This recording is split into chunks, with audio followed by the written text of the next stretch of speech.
Hey guys, backyard scrapping here. We're actually going to be doing something a little bit different today. We're going to be going back to my old days. Cheryl has been on a diet for quite a while, about 2.5 years. She had to do it slow because she has thyroid issues.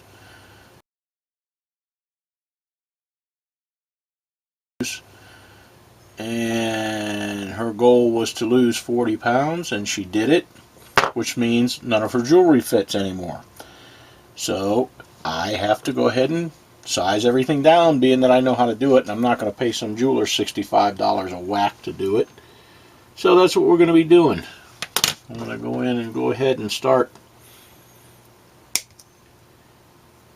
cutting the gold out of these. And we are going to size her rings down. I know that was horrible looking, wasn't it? Just bing bing, just like it was nothing. But this is how it's done, guys. There's no big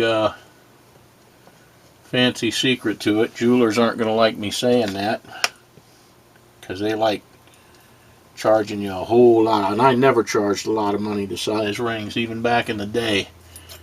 I only charged like 12 bucks or something like that. And I know at the time in Atlanta they were charging, I don't know, $60, $65 a size to do a ring, to size it down, which was ridiculous. And believe it or not, even me only charging $12, people complained.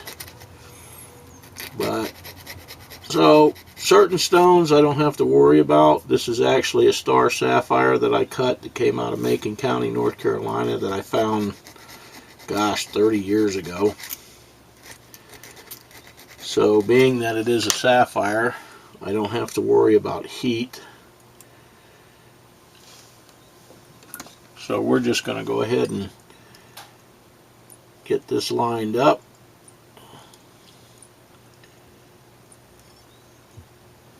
See if we're within our range that we need to be in. Actually, we need to take a little bit more off of that because it needs to be a 3.5. So we're going to go ahead and clip a little more out.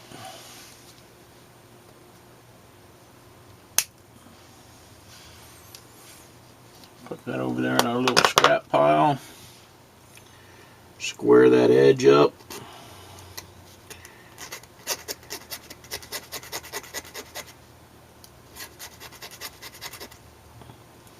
And I'm doing this over a little bowl to catch those little filings, because you don't want to waste anything.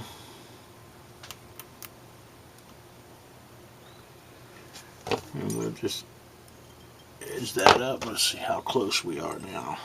Alright, that should be just about right when we straighten it out. I've already got my little piece of solder cut. So we'll put this on the ring mandrel and open it just enough to get that little piece of solder in there. I don't know if you can see that on camera. I'll try and get it up here where you can see it, but I don't know how well that's going to show. And then all we do is put it on our little clipper here.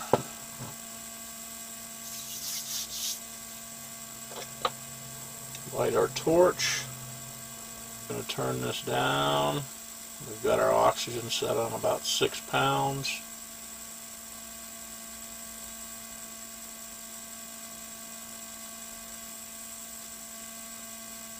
So we are pretty good to go here.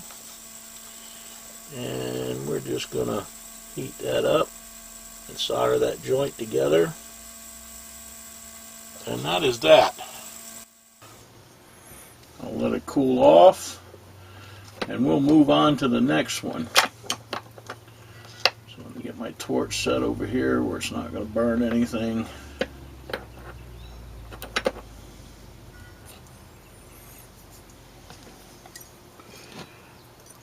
Let that cool. We're actually going to have to reset that stone a little bit because shrinking this ring up like that actually pulled the prongs away from the stone. So I'm going to just let that cool off, and we'll go ahead and do this next one.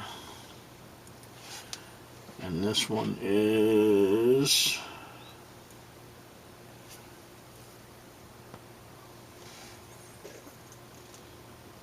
This one is 10 karat gold. And we are going to have to take out 4 3.5 sizes.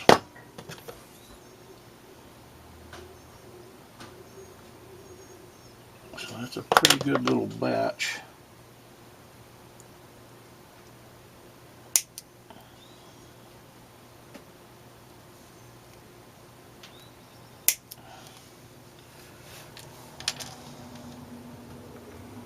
It's 3.5 sizes. Put this in our 10 karat lid. Put this other in our 14 karat lid so we don't lose it.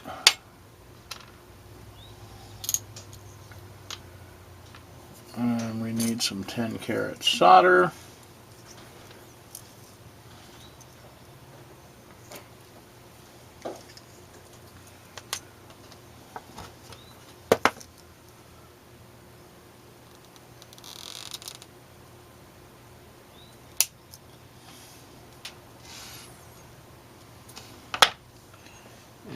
We are going to close this down.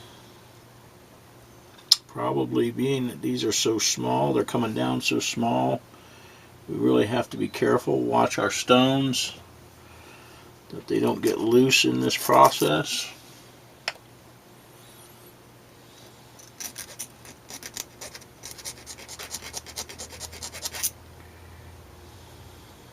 Square these edges up.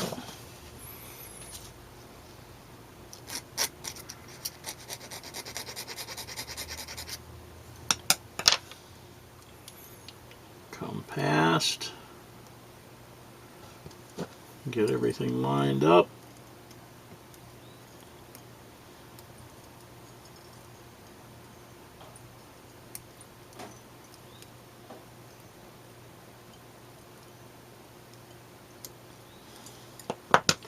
And then we'll do the same thing again. Put that on there just enough to separate the ring. Drop our piece of solder in, pull it off together. This is diamonds and rhodolite. It should be a quick heat, so I don't think I have to worry about the stones. And we'll go ahead and do that one more time.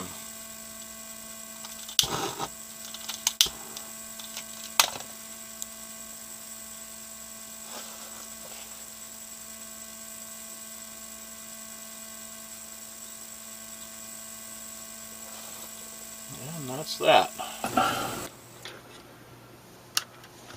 So we've got our 2 little ones. Gonna let them cool off, and then we'll move on to some other ones. I'm gonna go ahead and pause for a few minutes, guys, and then we'll get right back at you.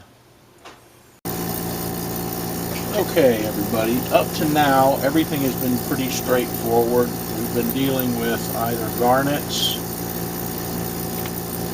a little ruby, diamond, and sapphires. So everything's been pretty normal. You saw what I did with the first 2 rings. It was just pretty much 1, 2, 3. Now with this ring, we are dealing with a rather nice emerald. Emeralds are not extremely heat tolerant. So I developed this little system here actually for emeralds and opals back in the day. And what I actually do is I bath them in water. Now this means I have to get my torch a little hotter. I have to have the flame a little bit hotter because we are actually going to be cooling this ring at the same time that we're heating it. And the only other option is when you're dealing with emeralds, heat-sensitive stones, opals, things like that, you have one other option, and that is to remove the stones. Being that sometimes can be as dangerous, especially with an emerald, as overheating it, I actually choose to do this option. So I'm going to go ahead and flux this. This is a 14 karat gold ring. The diamonds would be fine. I'm not worried about the diamonds, but that emerald is definitely not heat tolerant. So this one's going to be a little scary. So I'm actually going to go ahead and let you guys watch me do this one. Hopefully everything will be okay, because I really don't want to blow that emerald up. I actually made this ring 20 or 25 years ago, and even back then it independently appraised for quite a lot. So this one I have to be careful with, and then after I get this going, what we'll do is I'll walk you through the whole process with this one of finishing it out and what we have to do. I don't even put emeralds in my ultrasonic cleaner. So let's say a little prayer, and let's go ahead and get this booger done.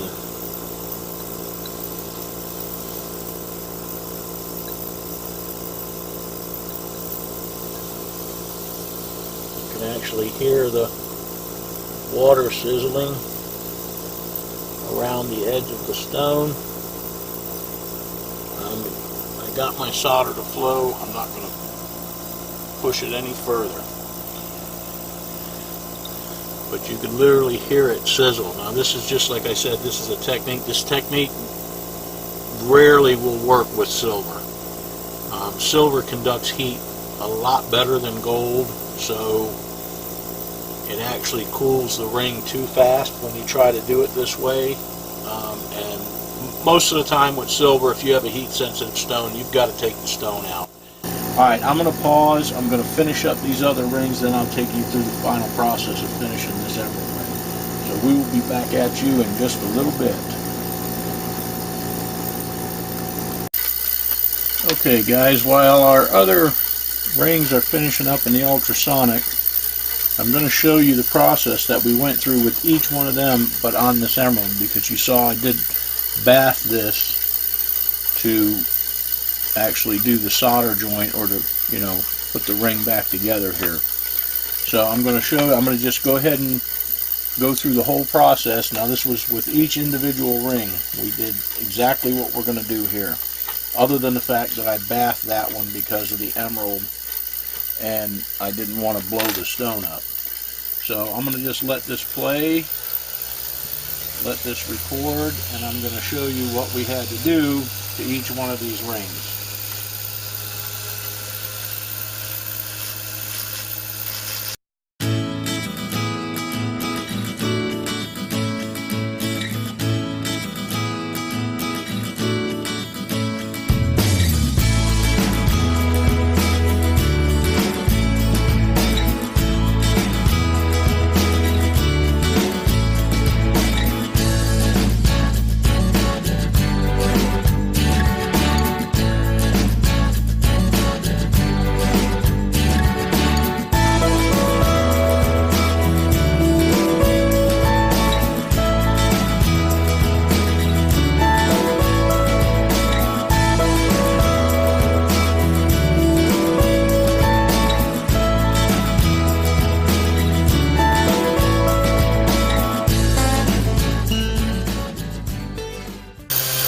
Okay, now I'm going to stop for just a second, because when I was hitting this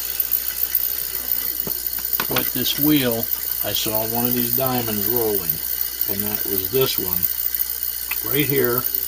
It's moving, and it's moving because we bent the ring in order to size it down. So what I have to do is retighten that prong. It seems tight now. I'm going to check this one, and I'm just going to hit it a little just to be on the safe side. So now I'll look at it again. If I see any stones vibrating when I'm hitting it with this, then we'll do the same thing again.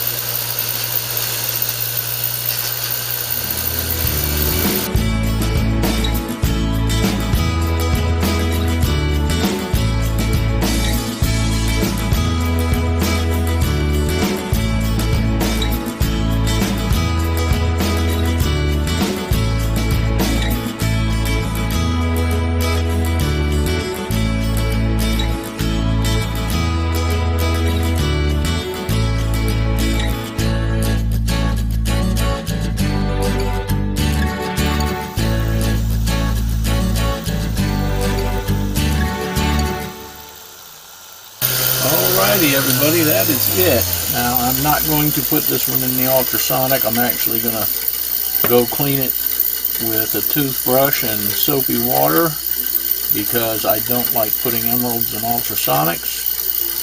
And we will get back to you in just a few minutes when these are all laid out and done. Okay guys, here they are, all finished up. That's her little Mason Mountain rhodolite garnet ring. That's a little rhodolite garnet that I dug, I don't know, 20 years ago and cut. Then this is her Tanzania rhodolite garnet ring that I made, I don't know, I don't even remember. I'm not going to even keep saying that. This is our engagement ring, or her engagement ring.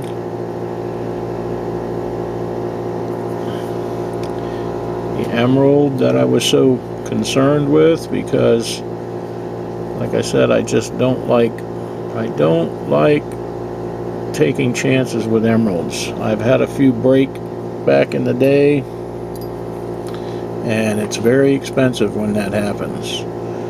And this is just another little ring that she likes, a little ruby, and her little pink sapphire that I actually dug at Cowie Creek Ruby Mine in 1989. And I also cut and polished that stone. So there you go guys, this is something a little bit different.